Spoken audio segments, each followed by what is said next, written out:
যে কোনো কিছুর কৃতিত্ব যদি একা দাবি করে ফেলো, ঝামেলা কিন্তু পাকাবে। কিন্তু দিন শেষে এই গৌরী নিচে কার উপরে? আমি ভাবছিলাম যে এরা প্রাইভেট লিগ হবে, কিন্তু এখন তো দেখলাম প্রাইভেট দল। গতকালকে গভীর রাতে আমাদের ব্লুটুথ বয় সার্জিসের উপরে ব্যাপক হামলা হয়েছে। যেই ফুটেজগুলা আপনারা দেখছেন, এর মধ্যে এটা একটা গাড়ির মধ্যে যে ছেলেটা দাঁড়ায় ছিল, এটা সার্জিস, যেভাবে ধাক্কা টাক্কা দিছে। তো ঘটনার প্রেক্ষাপট কি, কেন আসলে সার্জিসদের উপর ছাত্রদলের পোলাপাইনে হামলা করছে, তাও ছাত্রদল নেতা শাকিলের নাম এখানে উঠে আসছে। আর সার্জিস বলছে যে 24 ঘন্টার মধ্যে তাদেরকে গ্রেপ্তার করতে হবে। প্রেক্ষাপট কি? যে মারছে সেও কিন্তু ছাত্র, প্রাইভেটের। আসুন ঘটনার প্রেক্ষাপট কি। ইফতারের পর বসুন্ধরা আবাসিক এলাকার প্রাইভেট ইউনিভার্সিটির সহযোদ্ধাদের সাথে চায়ের আড্ডা দিতে গিয়েছিল সার্জিস আলম। আর সন্ধ্যা 7টা থেকে রাত 10টা পর্যন্ত সেখানে গল্প আড্ডা দিয়েছে সার্জিস। আর এনএসইউ, আইইউবি, এআইইউবি, ইউআইইউ, এই 4টি প্রাইভেট বিশ্ববিদ্যালয়ের শতাধিক ছেলেপেলে যারা সার্জিসের অনুসারী। প্রাইভেটের মধ্যে 2টা গ্রুপ আছে। একটা হচ্ছে মূল গ্রুপ, যারা সার্জিসদেরকে বয়কট করেছে, প্রত্যাখ্যান করেছে, কারণ ঢাবি কেন্দ্রিক সিন্ডিকেট হয়েছে এই দল, এটা তাদের দাবি। বাট প্রাইভেটের মধ্যে একটা অংশ আছে যারা আবার সার্জিসদেরকে অনুসরণ করে পদ পদবীর লোভে, এমনটা দাবি হচ্ছে প্রাইভেট ইউনিভার্সিটির ছাত্রদের। তো এর মাঝখানে আপনার এনএসইউ যখন সামনে দিয়ে হেঁটে যাচ্ছিল সার্জিসরা, এমন সময় তার সাথে থাকা 15-20 জন আপনার প্রাইভেট ইউনিভার্সিটির সহযোদ্ধারা ছিল।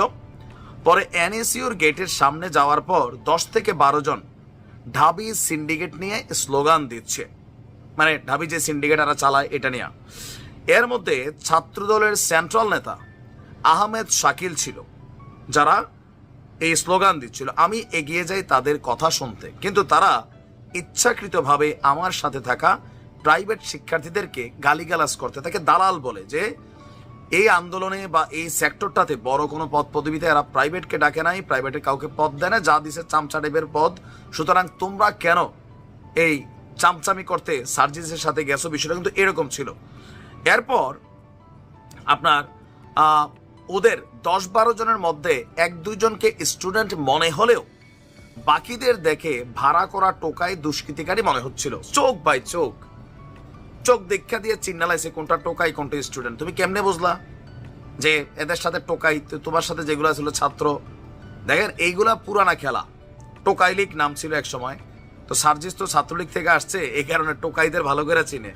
এটা যে যেভাবে নেন, কারণ ছাত্রলীগের মিছিল আগে শুনতাম টোকাই থাকতো। তো সার্জিস যেহেতু দীর্ঘদিন ছাত্রলীগের রাজনীতি করছে, টোকাই তার ভালো করে চিনা আছে, এই জন্যই সম্ভবত সে চিনা ফেলছে এরা টোকাই ছিল। এরপরে বিব্রতকর পরিস্থিতি সৃষ্টি করাই এদের উদ্দেশ্য বুঝতে পেরে আমি 2 পক্ষকে চলে যেতে বলি এবং চলে আসি। পরবর্তীতে ছাত্রদলের শাকিল তার নেতৃত্বে তার সাথে থাকা টোকাই দুষ্কৃতিকারী সন্ত্রাসীদের নিয়ে পূর্বে আমার সাথে থাকা ওই প্রাইভেট ইউনিভার্সিটির ছেলেদের উপর ধারালো অস্ত্র দিয়ে হামলা করে এবং মাথায় পিঠে আঘাত করে রক্তাক্ত করে। ছাত্রদলের শাকিল সহ বাকিদেরকে দ্রুত বিচারের আওতায় আনার ঘোষণা দিয়েছে সার্জিস। আর বলছে যে টোকাই লীগের দ্বারা নির্যাতিত হওয়ার পর আজকে যদি ছাত্রদলের কেউ একইভাবে টোকাই লীগের সন্ত্রাসীদের মতন আচরণ করে, তার পরিণতি টোকাই লীগের মতো হতে খুব বেশি দিন লাগবে না। শিক্ষা নেন, সময় থাকতে নিকট অতীত থেকে শিক্ষা নেন। সার্জিসে কিন্তু মারছে, আমরা ওই ভিডিওটা দেখছি, তবে রক্তাক্ত হয় নাই, ধুমধাম কয়েকটা কিলঘুষি খিচা ফেলছে। তো এই যদি হয় আমাদের আগামী দিনের ভবিষ্যৎ রাজনৈতিক নেতাদের পরিণতি, তো বুঝতে হবে যে আগামী দিনে রাজনৈতিক দল হিসাবে মাঠে নামা। কারণ ভাই, রাজনীতি তো রাজনীতি। এখন তোমরা আর ছাত্র না। এখন যদি ধরেন ছাত্র দলের একজন নেতা কোনো একটা ইউনিভার্সিটিতে গিয়ে পোলাপেনের সাথে আড্ডা দেয়, ঘটনা ঘটলে এটা পলিটিক্যাল ঘটনাই, জোর যার মুল্লুক তার। এখন যেমন আমাদের সমন্বয়করা জোর করে বিভিন্ন জায়গায় মুল্লুক চালাচ্ছে, ওই রকমই আর কি। শাকিল, তোমার তো খবর আছে, সার্জিস তারা কিন্তু তোমাকে খায়া ফেলবে আইনের মাধ্যমে। ভালো থাকো।